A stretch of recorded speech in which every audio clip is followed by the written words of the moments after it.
parler. Écoutez, bienvenue à toutes et à tous. On est hyper heureux de faire cet événement aujourd'hui. On espère qu'avec la pluie battante, on aura énormément de participation et d'interaction puisque vous ne serez définitivement pas en terrasse aujourd'hui. Ou alors, c'est que vous êtes vraiment très héroïque. Euh, Bref, vous, du coup, vous connaissez l'outil. Vous n'hésitez pas à chatter avec nous. Plus c'est interactif, plus c'est fun. Il ne pleut pas dans le sud. Il faut vraiment pas nous dire ça. Euh, donc voilà. Globalement, on va passer 45 minutes avec Léa, toutes les deux, à converser. Vous pouvez poser des questions au fur et à mesure. On essaiera de les intégrer au maximum avec notre conversation. Et puis sinon, dans les 15 dernières minutes de l'event, eh bien, on passera aux questions-réponses. Je vais commencer à faire un truc un peu mal poli. C'est que je vais, avant de laisser pleinement la parole à Léa, je vais commencer par me présenter et présenter l'organisateur, ou plutôt l'organisatrice de cet événement, qui est Ada. Donc, pour me présenter, moi, je suis Chloé Hermary, je suis la fondatrice d'Adatech School. Adatech School, c'est une école d'informatique féministe ouverte à toutes et à tous. Notre conviction, c'est qu'on doit réinventer le système éducatif de A à Z pour que la société de demain soit plus durable et inclusive.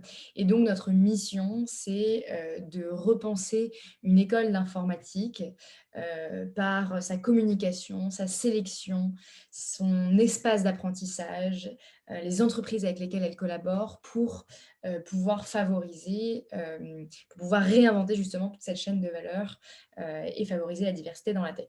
Pourquoi on parle de diversité et d'inclusion aujourd'hui? Alors, avec Léa, on va parler que dans la tech, mais nous, du coup, le positionnement d'ADA, c'est qu'aujourd'hui, d'un point de vue, alors, on va parler du genre, mais la diversité, c'est pas seulement le genre.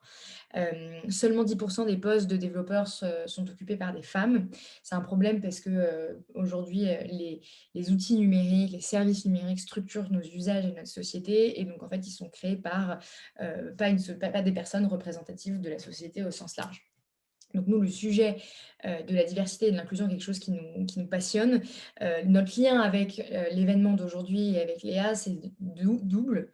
Le premier, c'est que un des maillons importants pour réinventer l'école d'informatique, c'était de réinventer sa communication. Comment on s'adresse à nos publics, comment on déconstruit des stéréotypes, comment on change la représentation du métier, comment on informe pour faciliter le choix, etc. Et donc, on a fait un énorme travail de communication inclusive qui est probablement encore à améliorer et qui nous permet aujourd'hui en fait, d'avoir 70% de nos candidatures qui sont des candidatures de femmes sans faire particulièrement de quotas.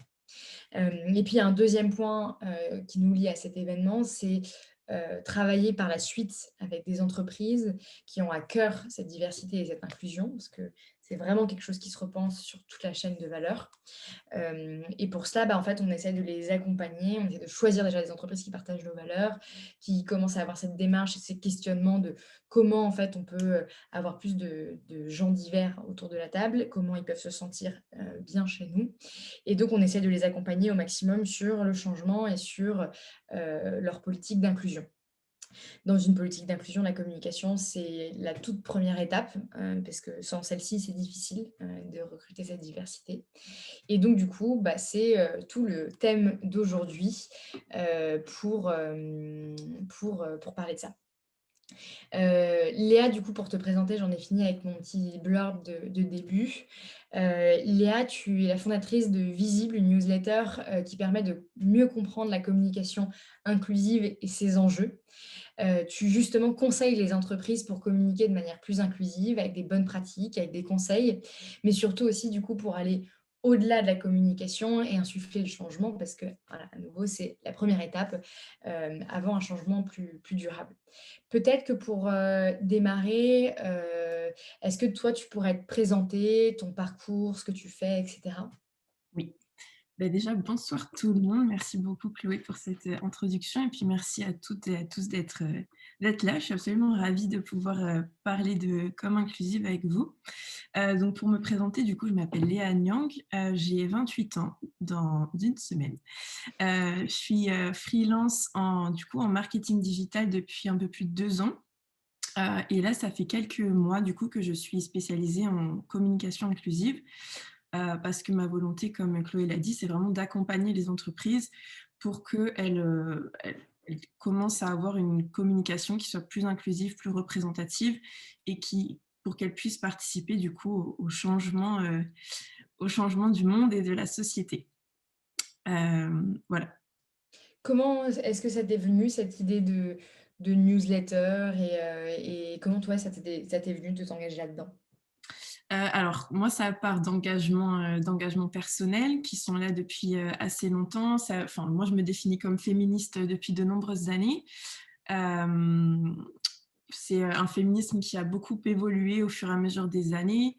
On a vu émerger des termes, autour de l'intersectionnalité, par exemple. J'admets sans problème que mon féminisme, au début, c'était un féminisme très centré sur les femmes blanches, parce que c'était mon expérience à moi. Mais, je pense qu'au fur et à mesure au fur et à mesure qu'on s'intéresse aux causes du féminisme, on ne peut pas faire abstraction de toutes les autres causes qui sont liées, les causes antiracistes, les causes LGBT, enfin voilà, tout ce qui tourne autour de l'inclusion des minorités. Donc voilà, c'est devenu un élément qui est absolument central dans ma vie personnelle et je trouvais vraiment très, très dommage de ne pas pouvoir, l'intégrer dans ce que je faisais au niveau professionnel, parce que j'ai eu quelques frustrations avec, des clients que j'ai eus, par exemple, qui étaient complètement réfractaires à l'idée, par exemple, d'intégrer, l'écriture inclusive ou ce genre de choses et puis moi, ça a commencé à me frustrer donc je me suis dit qu'il était temps de faire quelque chose et puis pour, la newsletter visible, du coup, moi, ma conviction, c'est que les changements, notamment sur les gros changements de société, ils commencent à petite échelle. Ils commencent à notre échelle, nous, en tant qu'êtres humains. Et ça ne peut pas commencer si on ne comprend pas les enjeux. Donc vraiment, ce que j'essaye de faire avec Visible, c'est une petite newsletter que j'envoie toutes les semaines. C'est un décryptage de 5 actualités. C'est pas forcément des actualités qui sont liées à la communication en tant que telle, mais vraiment à tout ce qui tourne autour de l'inclusivité. Ça peut être, je sais pas moi, des nominations, des scandales, des articles, des couvertures de Vogue, enfin toutes ces petites actus qui font que bah, ça nous met un peu du baume au cœur et ça nous montre qu'on avance dans la bonne direction. Et vraiment, l'enjeu, c'est de faire comprendre à toutes les personnes qui me lisent euh, pourquoi c'est important. Pourquoi pour telle minorité, cette nouvelle-là, elle est importante et en quoi nous, euh, on peut participer à ce changement-là. Et je pense vraiment qu'à partir du moment où on comprend qu'il y a un enjeu à tel endroit, on ne peut plus l'ignorer. Mmh. Moi, je partage énormément ce que tu dis sur, le féminisme. Moi, j'ai été totalement comme toi sur le féminisme et puis, en fait, ce que je pense que quand tu réfléchis déjà au sujet de féminisme, donc déjà tu peux effectivement ne pas, tu peux pas échapper à réfléchir aux autres problématiques de discrimination et je pense qu'en fait les mécanismes de discrimination sont quand même assez similaires, et que, en fait, il s'agit de faire partir on dit minorité quand c'est dans le cadre d'un job, mais finalement, beaucoup de ces minorités n'en sont pas du tout d'un point de vue juste, terrien. Et que c'est un sujet en fait de ne pas faire partie de la norme et enfin, d'avoir ce sentiment d'être hors norme et effectivement l'inclusion du coup tu es obligé de le travailler sur un sujet d'intersectionnalité plutôt que juste de féminisme. Tu as toujours été, passionnée de communication? Alors j'ai fait mes études dans la communication, j'ai fait une école de commerce, centrée sur la communication. Après, j'ai toujours été d'un point de vue un peu plus personnel, assez fascinée de l'influence que pouvaient avoir les marques sur la façon dont on consomme, dont on pense, dont on se met à réfléchir et cetera. Voilà. Après, je suis aussi, très passionnée de justice sociale, donc c'est un bon combo. OK. Hem, enfin, ce que je te propose du coup, c'est qu'on rentre un peu dans le dur de qu'est-ce que c'est en fait c'est quoi la communication inclusive? De quoi on parle aujourd'hui? Du coup déjà peut-être Pour commencer, qu'est-ce que ça veut dire, une communication inclusive? Alors, il n'y a pas de définition pour la communication inclusive. Du coup, c'est un peu ma définition en moi que je fais évoluer au fur et à mesure des mois et des semaines. Alors, pour moi, une communication inclusive, c'est une communication qui est représentative de la diversité des individus, qui prend en compte et qui respecte les communautés et les cultures qui sont minorisées, et qui a à cœur de se détacher des normes sociales et des stéréotypes. OK. Comment tu distinguerais, ce qu'on voit pas mal, tu vois, apparaître en ce moment, une communication engagée? Tu vois, il y a de plus en plus de marques du coup qui en faisant de la communication inclusive, hein, peut-être qu'on y reviendra après, mais versus des communications qui parfois sont peut-être vraiment engagées, quoi. Je pense que le grand point de différence, c'est la durée. Parce que, bah, par exemple, on peut facilement parler de la Pride, qui était du coup le mois de juin. Il y a de nombreuses marques qui ont fait un post Instagram à l'occasion de la Pride et puis ça s'est terminé là.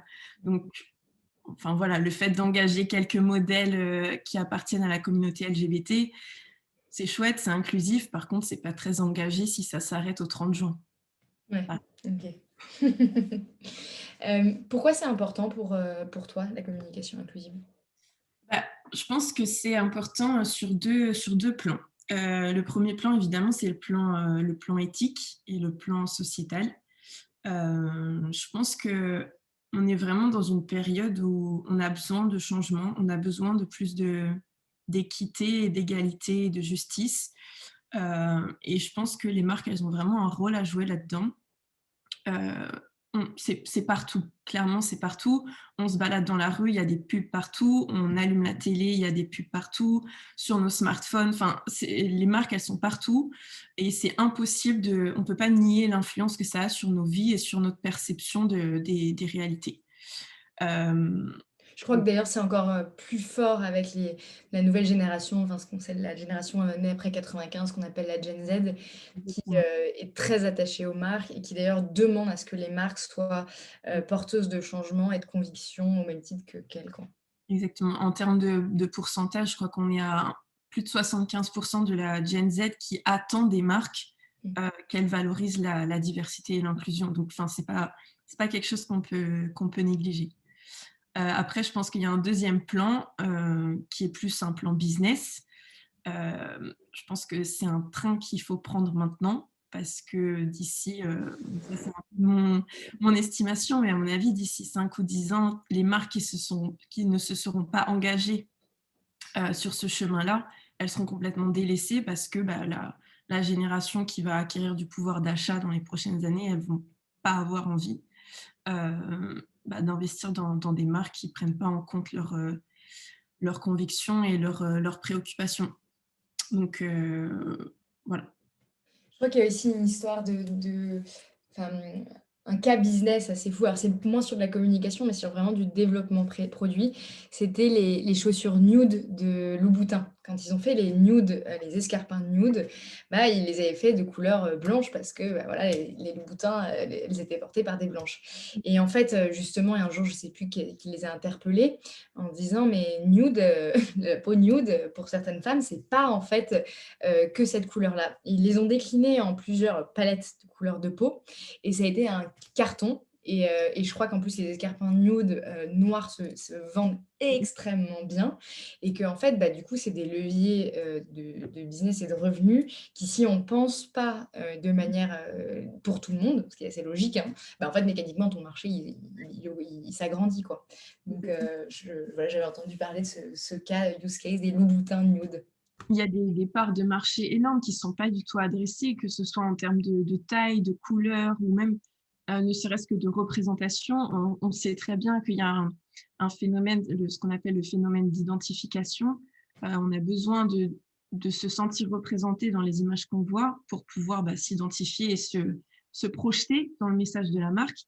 Et du coup, le fait de changer un peu de point de vue, de représenter des personnes qui sortent de la norme, bah, ça permet tout simplement de rallier des gens qui n'ont pas l'habitude de voir des messages qui s'adressent directement à eux.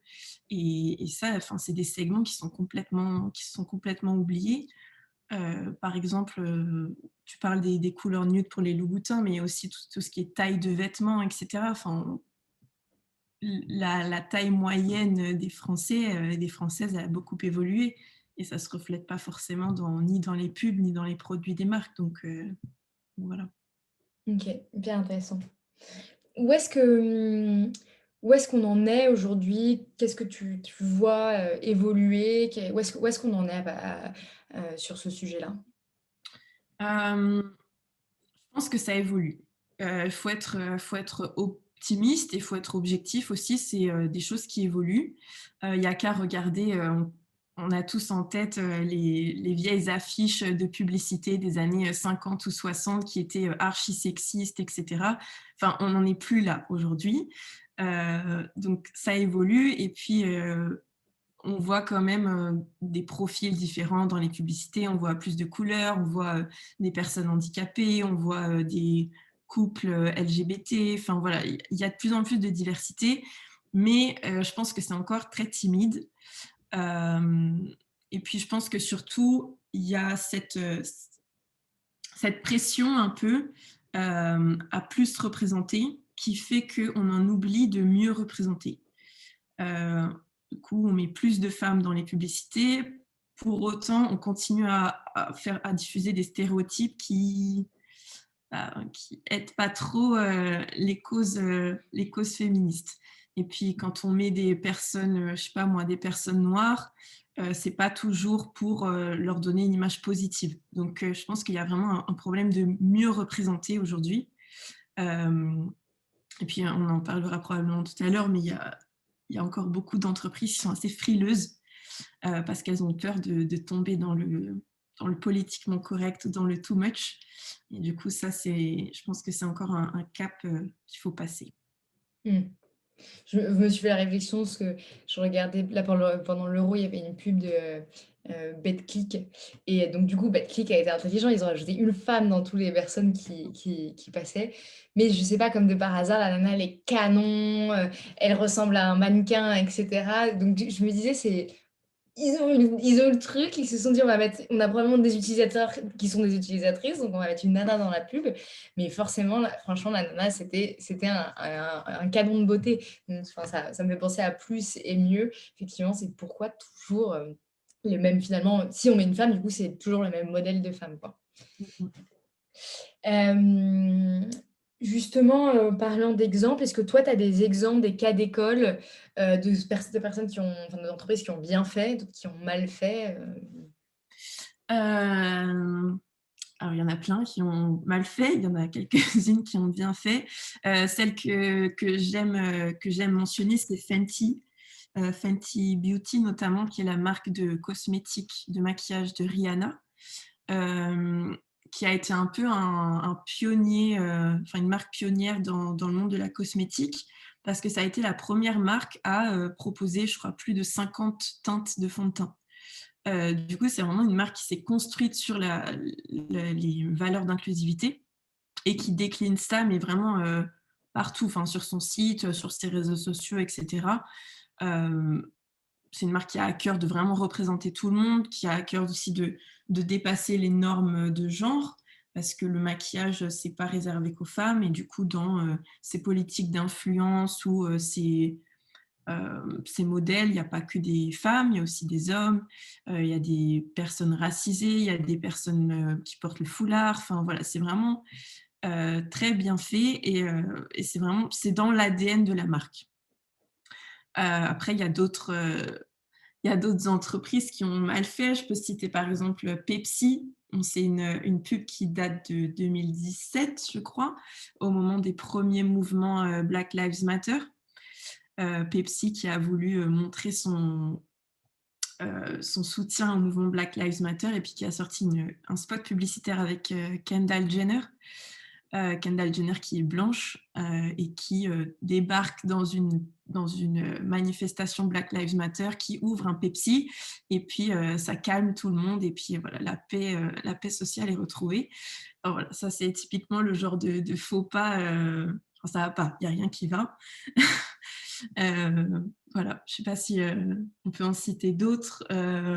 Qu'est-ce que j'ai en tête? La marque Horace, par exemple, c'est une marque française de cosmétiques pour hommes, qui essaie vraiment de dépasser les normes de genre aussi, qui a un peu calqué tout ce qui est, enfin la communication typique des cosmétiques, dits féminins, et qui a calqué ça sur des produits, à destination des hommes et qui a toute une politique de, heu, sortir des tabous liés à la masculinité. Parle beaucoup de santé mentale, de dépression, d'image de soi et cetera. Ça, je pense que c'est le type d'avancée qu'on aimerait voir. Et du coup, si tu devais faire, tu vois, une forme de liste de recommandations de enfin, qu'est-ce qui quels sont les critères ou quels sont les comment qu'est-ce qui rassemble les communications inclusives qui sont bien faites? Est-ce que tu vois, tu as un peu un listing des choses des recommandations de comment bien faire ou des critères qui fait que c'est réussi, quoi? Je pense que le critère numéro un, c'est que, les communautés minorisées qui sont adressées sont impliquées dans le processus de création. Ça peut être, qu'elles soient impliquées en amont, vraiment dans le processus, créatif, c'est-à-dire on les a sollicitées, pour avoir leur avis ou on a embauché des personnes qui appartiennent à ces communautés, vraiment pour a apporter leur point de vue. Mais ça peut être aussi qu'elles soient impliquées en aval, avec, je sais pas moi, reverser des fonds, enfin voilà, vraiment, vraiment impliquées. Je pense que ça, c'est vraiment un critère numéro un. Hem, Après, ouais, je pense que, vraiment, c'est une histoire de vraiment comprendre les préoccupations des personnes à qui on s'adresse. C'est assez facile de tomber complètement à côté. Là, j'ai un autre exemple qui me vient.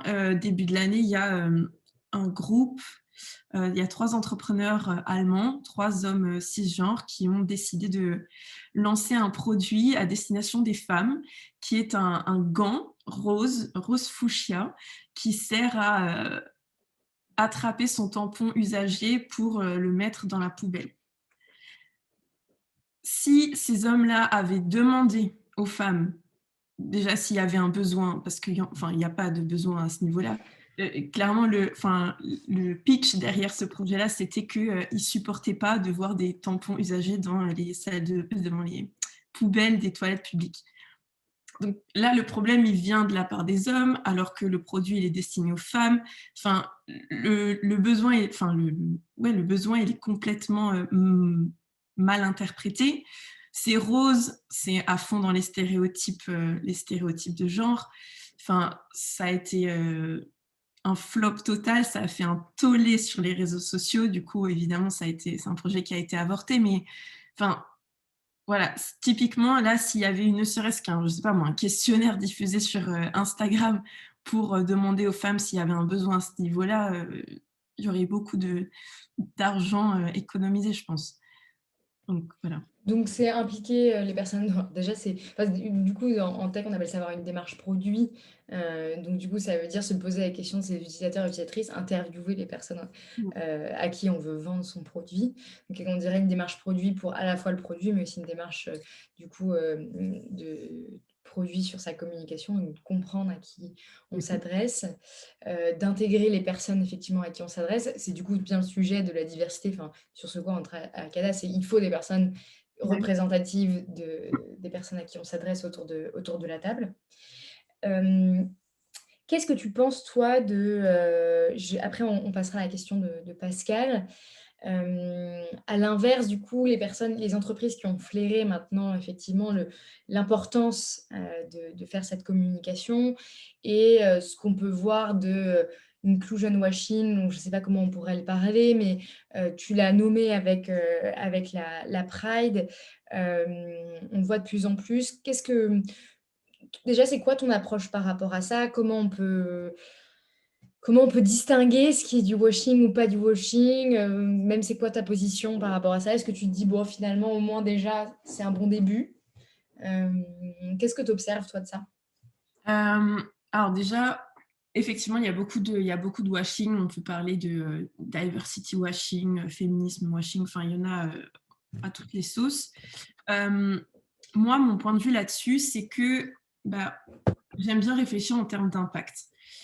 Je vais prendre l'exemple de Victoria's Secret, qui est une marque de lingerie que je pense que tout le monde connaît, qui pendant 10 ou 15 ans n'a eu que des modèles qui rentraient dans du 34 ou du 36 et qui s'est clairement positionné comme une marque grossophobe et transphobe. Enfin, il y a eu vraiment des propos assumés dans des journaux, etc., de la part du PDG de Victoria's Secret, qui a dit que ni les pubs ni les produits Victoria's Secret n'étaient adressés aux femmes grosses ni aux femmes trans, par exemple. Là, il y a 2 mois, Victoria's Secret a décidé d'arrêter les Victoria's Angel et de créer un collectif avec une diversité plus grande de femmes pour montrer que les femmes aujourd'hui, ça implique enfin, une diversité. Par exemple, il y a Megan Rapinoe, la footballeuse, qui fait partie de ce collectif. Évidemment, Victoria's Secret, là, est accusée de washing parce que ça fait 15 ans qu'ils prônent l'exact contraire de cette décision-là. Par contre, Victoria's Secret, c'est un acteur majeur dans l'industrie de la lingerie. Il y a des millions et des millions de personnes qui regardent leurs défilés et qui achètent leurs produits. Du coup, moi, je me dis que les femmes qui voient ce changement, ou qui vont voir les publicités, qui vont voir des affiches en 4x3 dans Paris ou dans New York, peut-être que c'est pas grave si elles n'ont pas la démarche de se dire est-ce que derrière il y a vraiment une politique en interne qui tient la route, etc. Moi, ce qui compte, c'est que ces femmes-là, quand elles vont voir ces affiches, elles vont se dire ok, je suis prise en compte, je suis valide, je suis valable, ces produits-là, ils peuvent m'aller aussi. Donc, je pense que vraiment réfléchir en termes d'impact, c'est important. Ça n'empêche pas d'être critique, parce que évidemment, Victoria's Secret, on attend plus de cette entreprise. On les attend au tournant, clairement. On va voir ce qui va se faire dans les prochains mois et dans les prochaines années. Mais effectivement, je pense que c'est un début. Et je pense que c'est important de ne pas, de pas négliger ces efforts-là sous couvert il n'y a pas assez qui est fait en interne. Mmh. Nous, c'est aussi ce qu'on se dit, sur la communication pour les entreprises et d'ailleurs après on passera, à la question suivante de Pascal qui est l'autre, c'est pourquoi ne pas le faire? Pourquoi le faire?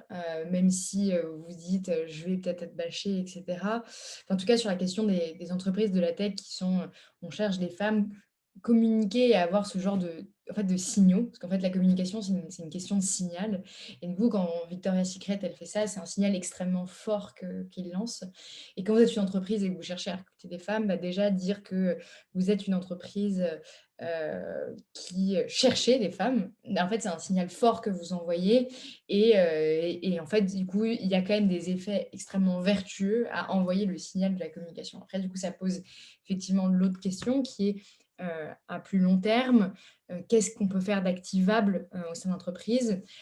Comment distinguer la communication de l'action? Mmh.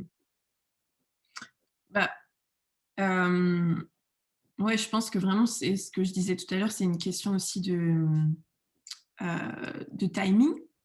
Je pense qu'il faut voir ce qui se fait, sur le long terme, voir ce qui se fait au niveau des politiques RH, voir comment les critiques sont reçues et comment l'entreprise évolue au fur et à mesure des critiques reçues et puis des évolutions de la société. Je pense que le fait d'être inclusif, vraiment, j'insiste toujours sur le fait que c'est un processus. On ne devient pas, inclusif, comme ça en claquant des doigts, c'est un chemin. On peut commencer tout petit, on n'est pas obligé de voir hyper grand tout de suite, quoi. Enfin, il y a des mini étapes à mettre en place au début et puis c'est complètement OK de commencer petit. Mais vraiment, je pense que, ce qui différencie la communication de l'action, c'est, le chemin. Le fait d'être toujours en apprentissage, toujours en évolution, de vouloir toujours faire mieux et de pas se reposer sur ses lauriers, de se dire: «Bon, voilà, on a mis, une personne asiatique et une personne noire dans notre pub, en début d'année, c'est bon, on est tranquille pour le reste de l'année». Enfin, ça, c'est pas une communication inclusive, quoi. Mmh. Qu'est-ce qui, du coup, qu'est-ce qui bloque les entreprises aujourd'hui d'adopter cette démarche et de mettre tout ça en place? Bah, je pense que, enfin, il faut l'admettre, c'est un terrain un peu glissant. Je pense que les entreprises, elles ont peur de mal faire. On a aussi cette épée de Damoclès de la cancel culture en ce moment. Enfin, tout le monde a peur de se faire un bad buzz immense sur Twitter, et puis de se faire complètement boycotter par l'ensemble des réseaux sociaux. Donc, je pense qu'il y a cette peur-là. Je pense qu'il y a aussi la peur d'être fiché comme je sais pas, comme islamo-gauchiste. Hein, enfin, voilà, c'est ça. C'est comme, je sais pas, comme extrémiste, comme activiste extrémiste. Je crois que les mots féminisme, etc., ou antiracisme, c'est des mots qui font encore un peu peur, surtout en France où on a tendance à, comment dire, mettre un peu la tête dans le sable en refusant qu'il y a un problème, en refusant qu'il y a des problèmes. Et puis en se disant que si on n'en parle pas, ça s'en ira peut-être. Donc voilà, je C'est vrai pense. que les US sont enfin les États-Unis sont beaucoup plus, précurseurs que nous, enfin beaucoup plus, OK de prendre ce risque-là globalement aujourd'hui. Ouais. Bah, les États-Unis, le Canada, l'Angleterre, ils sont très, très en avance sur nous par rapport à ça. Heu, mon avis personnel, c'est que c'est parce qu'on manque de chiffres, on manque de données en France. On n'a pas, on n'a pas de données sur lesquelles s'appuyer pour montrer que, bah, il y a de la discrimination, il y a un problème de racisme, il y a un problème de discrimination à l'encontre des personnes LGBT. Hem, les les droits en termes de féminisme et cetera, bon, bah, ça va, on a avancé donc c'est plus urgent. Mais enfin voilà, on fait comme si c'était pas un problème. Ouais, en France, on grandit avec liberté, égalité et fraternité. Donc, égalité, il y a pas de raison si c'est écrit sur les murs de l'école, c'est qu'on nous l'a dit pendant toute notre enfance et que ça n'existe pas. Et on a préféré effectivement gommer et fermer les yeux sur, mais d'ailleurs, c'est marrant, en France, le mot race est très, très, très en français, est très, très mal, vécu et utilisé et cetera. Alors que race, en anglais est quand même beaucoup plus, utilisé et moi, je le vois, parfois je le dis et je vois mais en interview, je vais gentiment faire et mais du coup, en fait, on a l'impression qu'en ne nommant pas, on va effacer la discrimination et cetera alors que je pense que c'est faux. Enfin, on le sait, que c'est faux.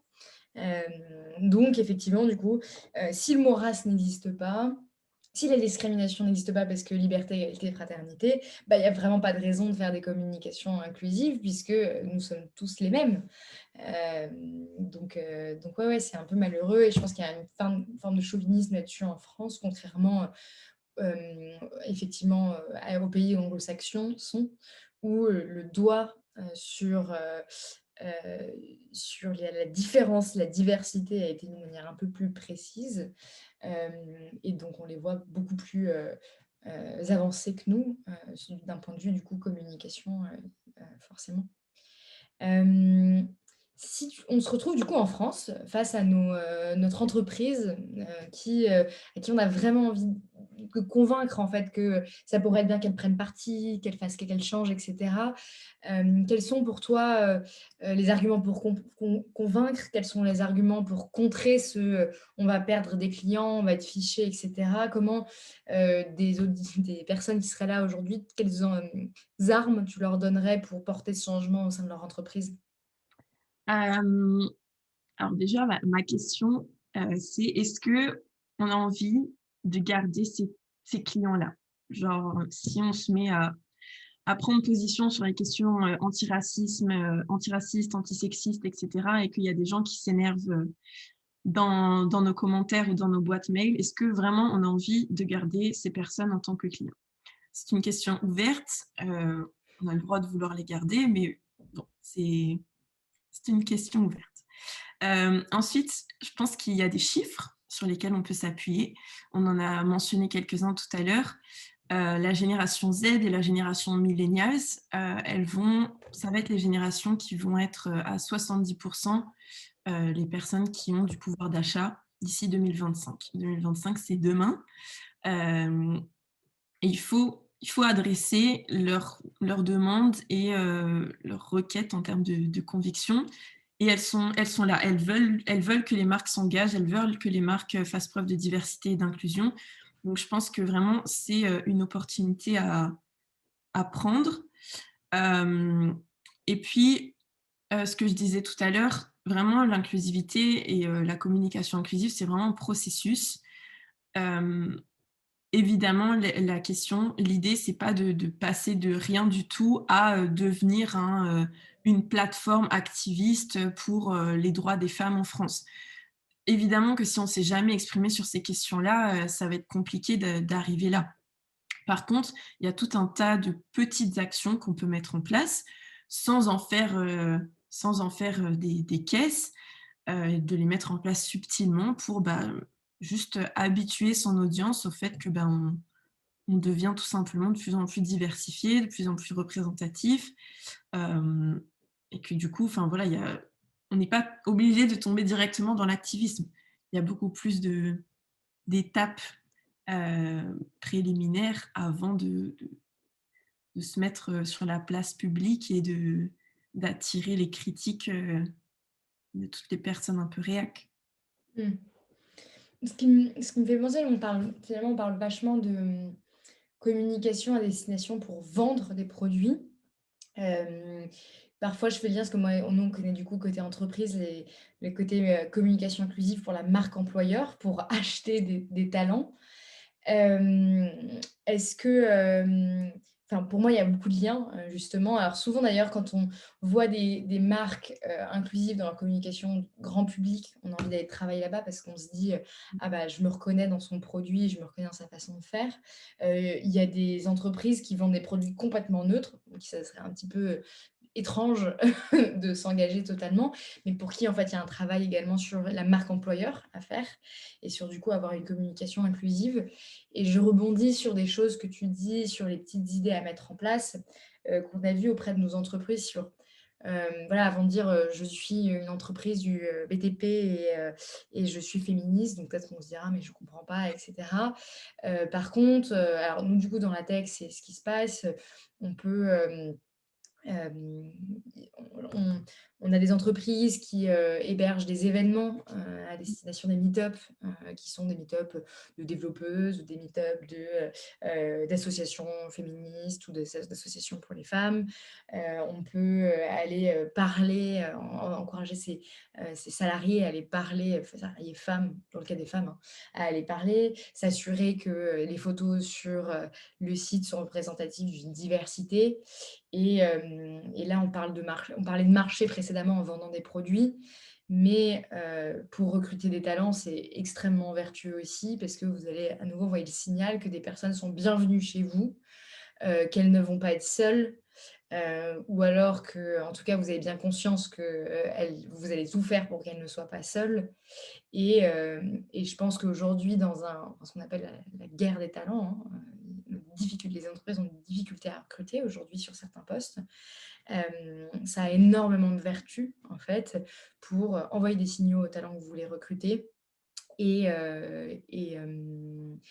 les intégrer et voilà, envoyer, et donner envie de vous rejoindre, par rapport à une autre entreprise. Si vous êtes une entreprise où voilà, le produit est peut-être un peu moins sexy, que les autres, vous aurez quelque chose à faire passer. Est-ce que tu veux conclure ou alors on peut passer aux questions? Est-ce qu'il y a quelque chose que tu voudrais rajouter avant de passer aux questions? Euh, j'ai pas, non, écoute, j'ai pas grand-chose à ajouter. Je pense qu'on a bien balayé, bien balayé le sujet. On peut prendre les questions si tu veux. OK. Bah, je te propose encore, une question de Pascal, du coup. Sans vouloir rentrer dans une recette de cuisine, comment peut-on dire que l'on est, en tant qu'entreprise, 100% inclusive? D'ailleurs, cela a-t-il du sens de développer ce type de critères? Euh, Alors, je pense qu'on ne pourra jamais dire qu'une entreprise est 100% inclusive. Je pense que ça serait un peu utopiste. Hem, heu, je pense que oui, ça a du sens de développer ce type de critères en restant, comment dire? En restant ancré dans la réalité. Enfin, je veux dire, ça peut être une bonne charte d'évaluation, pour évaluer, l'évolution et cetera, le peut-être, évaluer l'image qu'on renvoie auprès de, justement auprès des talents qu'on essaie de recruter, auprès de nos clients et cetera. Je pense que ça peut être intéressant. Hem, Après au niveau des critères, vraiment je dirais que, hem, faut s'assurer de la représentation en images. Faut s'assurer dans notre langage aussi, qu'on est, qu'on est le plus inclusif possible. Je pense qu'il y a aussi des critères en termes de RH, en termes de diversité des équipes, parce que encore une fois, derrière la communication, c'est des humains. Ce sont des humains qui font, les publicités et qui font les posts Instagram et qui rédigent les textes, d'un site internet et en tant qu'humains, on a tous des biais, et c'est pour ça que c'est absolument indispensable de diversifier les points de vue au sein des équipes, notamment au sein des équipes créatives. Parce que même avec toute la bonne volonté du monde, même si on a lu je ne sais combien de bouquins sur tel ou tel sujet, ça remplacera jamais l'expérience vécue d'une personne, qui appartient à une communauté, minorisée et je pense que c'est absolument indispensable donc voilà, je dirais en termes je pense que c'est important de savoir faire son état des lieux en externe et en interne, en termes de pourcentage de représentation, en termes de stéréotypes véhiculés, de langage employé et du coup de diversité, humaine. Mmh. Moi, j'ajouterais aussi, je me dis, parce que la question était aussi sur, une entreprise 100% inclusive. Donc c'est que la conception de la communication soit il y ait des personnes diverses autour de la table, la conception du produit. Je pense qu'aussi à titre d'entreprise, c'est, s'assurer que, je sais pas, les femmes soient payées autant que les hommes, que, les promotions, sont, voilà, on ne vous trouvez pas toujours avec les mêmes usual suspects qui sont, toujours promus et cetera. Parce que du coup, au-delà de la, je pense que même dans une entreprise, en fait, on a un chemin de carrière et voir aussi cette forme enfin, vraiment de d'aimant vers le bas quand les minorités, en fait et versus, les postes de pouvoir qui sont, toujours trustés par, les hommes, et la plupart du temps, les hommes blancs.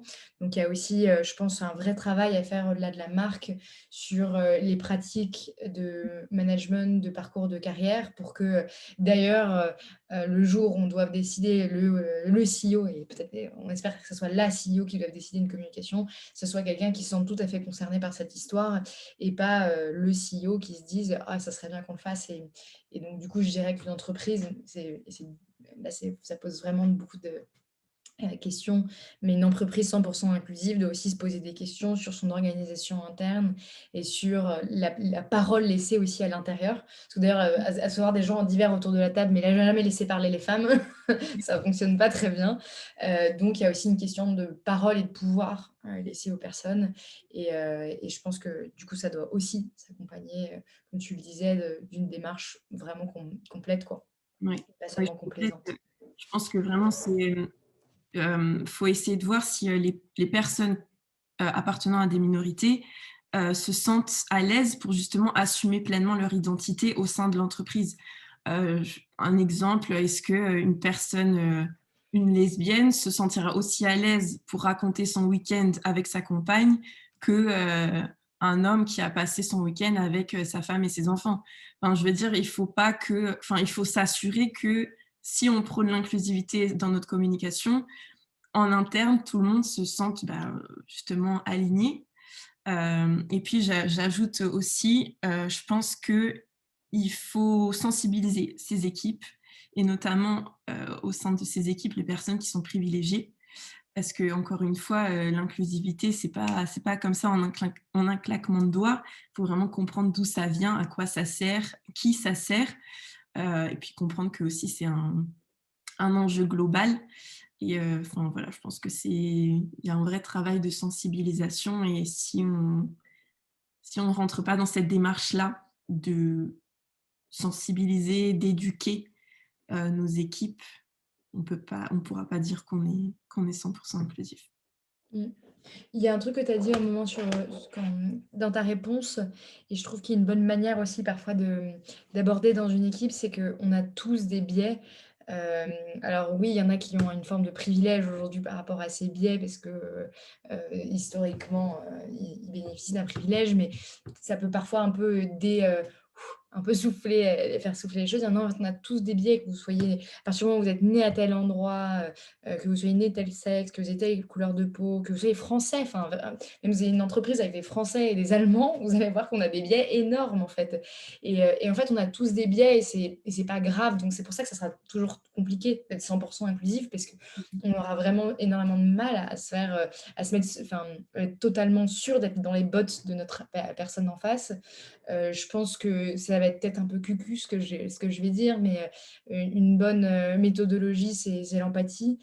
C'est, comment j'arrive à me mettre un peu dans vos baskets, comment j'arrive à vous écouter, comment, je me braque pas et j'écoute avec bienveillance ce qu'on est en train de raconter en face et qu'on soit chacun et chacune dans une démarche d'apprentissage et de comprendre l'autre, et d'écouter l'autre. Mais, de toute manière et je pense que du après on peut peut-être passer à la ça rejoint peut-être un peu la question d'Anaïs, mais on ça sera difficile, il y a pas de recette magique, pour ça puisque, bah, on est tous nés, on est tous différents, quoi. C'est un peu, Rainbow, Rainbow Kids que je racontais. Anaïs demande donc, avez-vous des petites astuces pratiques pour communiquer de façon inclusive? Des questions à se poser, des sites, applications à consulter, des comptes Instagram de référence pour justement se former à tout ça? Hem, alors des comptes Instagram, il y en a vraiment, vraiment beaucoup. Si je peux me permettre, j'en indique régulièrement sur mon compte Instagram à moi, qui est Léa Anyang.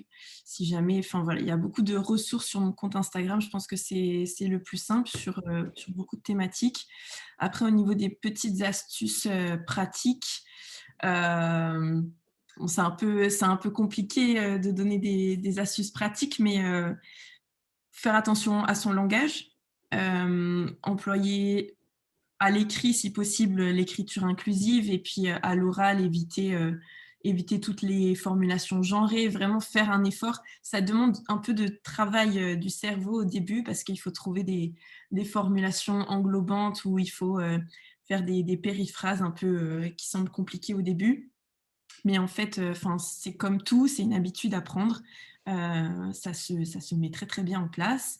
Hem, Après, je pense que, je reviens encore une fois sur la représentation, mais faire attention en termes de, j'aime pas trop me référer à des quotas, mais essayons de voir combien, en termes de pourcentage, combien il y a de personnes blanches et combien de personnes racisées en France, et essayons de voir si ce pourcentage-là se reflète dans nos communications.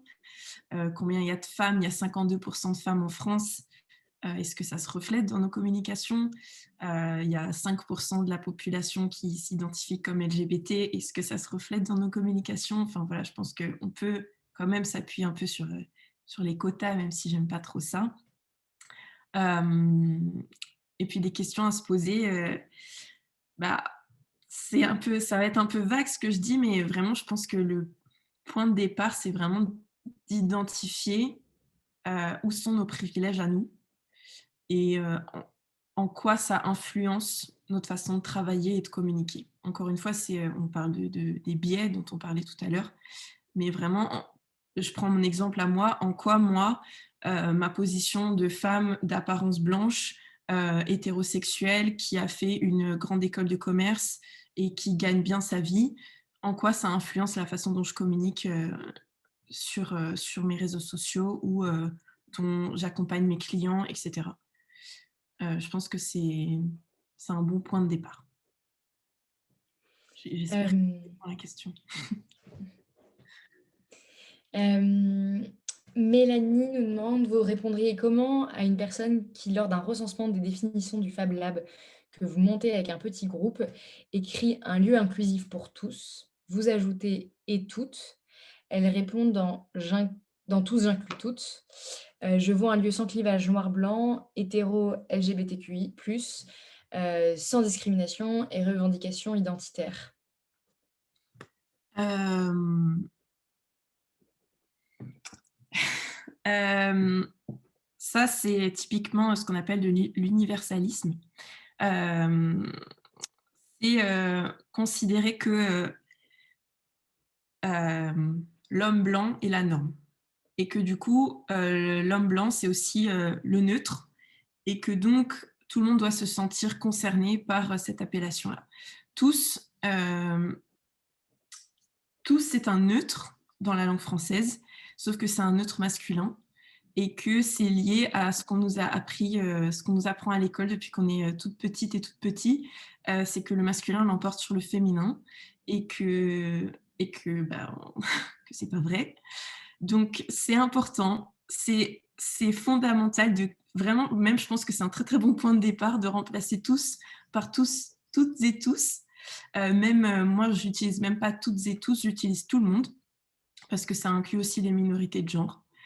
Euh, donc, enfin, je trouve ça très hypocrite, même, enfin, surtout en 2021, de dire que tous, ça inclut tout le monde. Enfin, il y a des débats sans fin autour de l'écriture inclusive. Je pense que vraiment, c'est un peu de la mauvaise foi de faire semblant de ne pas comprendre que le masculin neutre, ça ne concerne pas tout le monde. Ça a été prouvé, hein, scientifiquement, que le Oui, fameux masculin neutre n'est absolument pas, enfin, ne véhicule pas du tout une image neutre, mais oui, véhicule totalement une image masculine, en fait. tout à fait. Il y a même, c'est dans les offres d'emploi. Depuis 2008, si je ne dis pas de bêtises, l'Europe oblige dans le titre des offres d'emploi à écrire H/F. Parce qu'on s'est rendu compte qu'une offre d'emploi rédigée au masculin neutre avait comme répercussion que les femmes postulaient moins. Enfin, évidemment, le H/F, ça ne change pas grand-chose, mais c'est la constatation qui a été faite qui est intéressante. Le masculin neutre, ça n'a pas du tout le même effet sur les femmes qu'une expression inclusive comme toutes et tous, ou tout le monde. Pas Mmh. du tout. Mais du coup, tu parlais de minorité de genre et là, on commence à se casser la tête, quoi. Parce que du coup, on se dit: «Alors, il faut qu'on mette au féminin», mais en fait, il y a des personnes qui se reconnaissent dans aucun des 2, et cetera. C'est pénible, la langue française est moins neutre que la langue anglaise. Mmh. Ouais, bah, pour ça, la langue anglaise, vraiment, c'est 1000 fois plus facile. Mais après, il y a la beauté de la langue française, c'est qu'elle se réinvente sans cesse et que, enfin, moi, je baigne beaucoup dans les milieux activistes. Il y a un mot qui est utilisé de plus en plus, c'est toast. Bonjour à tous. Alors, il faut prendre l'habitude, mais du coup, c'est une contraction de tous, toutes, et du coup, de tous avec point médian, etc. Et c'est une prononciation qui peut tout à fait convenir pour inclure tout le monde. Euh, voilà, il faut s'y faire. Mais aussi, je pense que une fois qu'on l'a entendu une fois que, voilà, maintenant, là, ce soir-là, 13 juillet, je vous ai dit que toutes et tous, c'était pas si inclusif que ça et que tout le monde, c'était mieux. J'espère que, du coup, les prochaines fois où vous allez avoir envie de le dire, vous allez vous dire, ah, les minorités de genre, mince. Pour Mélanie, remercier, j'aurais dû enregistrer la réponse est enregistrée, figure-toi, elle sera sur notre chaîne YouTube dès jeudi, donc tu pourras l'écouter à gogo. Heu, est-ce il y a d'autres questions? Mais, enfin, moi, je trouve que c'est un terrain, je peux comprendre, hein, que les entreprises aient extrêmement peur. On est dans beaucoup de réflexions aujourd'hui sur la question de minorité, d'inclusion, de diversité des genres, et cetera. Et c'est un terrain qui est, quand on ne s'y connaît pas très bien, est hyper difficile à aborder. Et moi, je le comprends. Des gens disent: «Mais je ne comprends pas». C'est beaucoup de déconstruction. Oui. Donc je pense qu'il faut se munir de beaucoup de voilà, d'écoute, de bienveillance, de pédagogie, Mmh. identifier des ressources. Est-ce que tu as des ressources d'ailleurs que tu pourrais nous partager, de je sais pas, un article hyper bien écrit qui permettrait d'être envoyé, à ton manager ou, même d'ailleurs un article sur la communication sur l'écriture inclusive, tu sais comment l'utiliser? Ça, c'est un truc qui Heu, revient souvent. alors sur l'écriture inclusive, il y a un site qui est sorti qui s'appelle eninclusif.fr. C'est un site, participatif sur le même modèle que Wikipédia. Tout le monde peut faire des suggestions, et qui répertorie, si je dis pas de bêtises, aujourd'hui, il doit y avoir près de 15 000 mots répertoriés en écriture inclusive et en écriture neutre. Hem, donc ça peut être un très, très bon outil. Si je dis pas de bêtises, ils ont même sorti une extension Google Chrome qui permet de remplacer les mots, pour les mettre à la forme inclusive tout de suite. Donc il y a ça. Après, il y a beaucoup de comptes Instagram. Moi, je suis très adepte d'Instagram parce que j'aime bien le contenu court. Hem, mais là, j'ai sur les questions de racisme, le compte qui s'appelle Semblant de rien, heu, très intéressant. Je vous conseille aussi de suivre des féministes comme Lorraine Bastide, par exemple, qui parle beaucoup, des questions féminisme avec une vraie approche, intersectionnelle. Hem, voilà. Et il y en a plein d'autres, mais un compte qui s'appelle Corps Cool, Corps, CORPS Cool, COOL, qui parle beaucoup de grossophobie et cetera. Hem, voilà, j'ai que ça qui me Cool, merci. Ouais, parce qu'elle mentionne le fait qu'effectivement le frein point médian parfois n'aide pas les dyslexiques, enfin est difficile à lire pour les dyslexiques. Mais moi du coup de l'autre manière, je vois aussi beaucoup aujourd'hui de personnes qui utilisent les parenthèses, mmh, ou les slash et je me dis: «Bah, à ce moment-là, utilisez le point médian quoi, mmh, c'est plus fin et cetera». Enfin en tout cas dans les communications, je pense que enfin, mais effectivement après du coup tu féminises et tu masculinises donc du coup tu rentres dans un dans une binarité, mais parfois c'est peut-être un peu plus lisible et joli, dans une phrase. Mais en tout cas, je pense souvent effectivement aux offres de job, les gens utilisent des slash et des parenthèses et pour ne pas utiliser le point médian parce que le point médian est un peu vu comme, islamo-gauchiste. J'aime bien la donc je me dis: «Mais en fait ça revient exactement au même, c'est juste ça vous enlève un caractère et ça fait cette espèce d'horrible, parenthèse qui mmh. au-delà de ça dit que vous êtes entre parenthèses des femmes donc» Oui, parenthèse. Mais encore une fois, l'écriture inclusive, c'est pas seulement, hein, le point médian. C'est aussi des tournures de phrases et des expressions englobantes et cetera. Le point médian, moi j'écris tous mes textes, en écriture inclusive, le point médian, je l'utilise pas tant que ça et vraiment ça, c'est un peu un argument, de façade, quoi. Enfin, on essaye de se cacher derrière, «Oui, mais le point médian, c'est illisible» et cetera, mais il y a vraiment pas que ça. On peut tout à fait écrire un texte entier en écriture inclusive, sans utiliser un point médian. Joséphine, je pense que ça sera la dernière question. Quels sont les enjeux de la communication inclusive dans la communication publique? On aura 2 questions.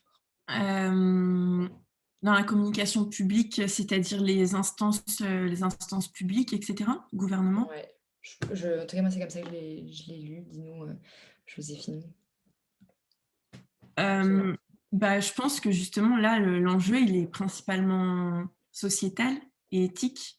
Je pense que c'est important de considérer la diversité de la population française et de montrer que, la diversité est effectivement bienvenue et que, elle est prise en compte, elle est acceptée et que, bon, ça serait bien si elle était aussi prise en compte, dans les politiques, mais oui, je pense que du coup, l'enjeu de vente, il est plus vraiment là, mais c'est un enjeu sociétal, c'est une responsabilité de la part des gouvernements d'aller dans le sens du changement vers l'inclusivité.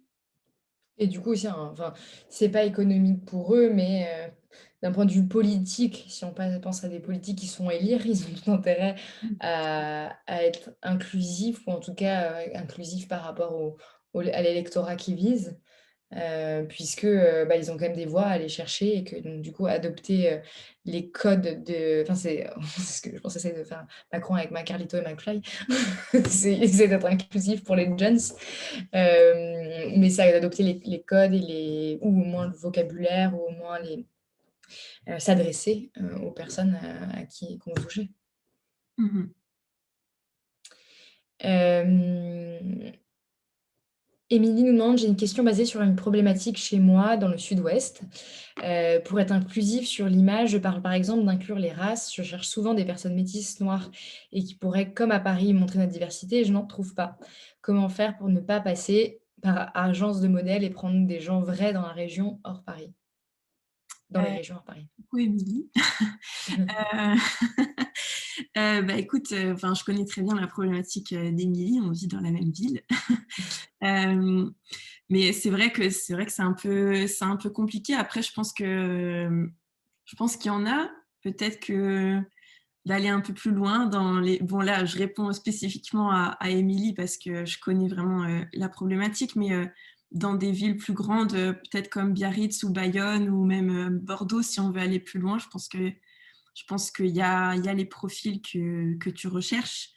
Hem, ouais, après, peut-être qu'utiliser les réseaux sociaux justement pour faire un appel plus large auprès de ces personnes-là, ça peut être utile et puis pourquoi pas profiter de la saison estivale où il y a un peu plus de diversité en ce moment par chez nous. Après, je sais pas sur quoi enfin, dans quoi tu bosses, Émilie, mais moi, je pense que comme les quotas, les agences de modèles sont, une solution pas tout à fait satisfaisante, mais qui ont le mérite de pouvoir répondre à un problème que tu as et je pense que si, bah, tu vois, c'est comme une entreprise qui sur son site va demander à les 2 filles de l'équipe de poser avec, les 2 mecs et cetera et ça sera probablement pas très représentatif de, en fait, finalement, l'ambiance de l'équipe au sens large. Mais, pour attirer enfin, après ça dépend aussi de quel est le but que tu cherches derrière. À nouveau, on se pose la question toujours de, les moyens et la fin. Mais je pense que enfin, c'est important, quoi. Et si les moyens, parfois, c'est un peu un moyen de détournement, de twist et cetera, comme peuvent l'être les quotas, je pense pas que ça soit, totalement à bannir, quoi. Parce que c'est une manière d'amorcer la pompe, c'est une manière d'envoyer un message, on en parlait tout à l'heure. Et donc voilà, donc enfin, en tout cas, je sais pas la raison pour laquelle des agences de modèles ne te convenaient pas. C'est une question d'ailleurs de financement, c'est peut-être une autre histoire.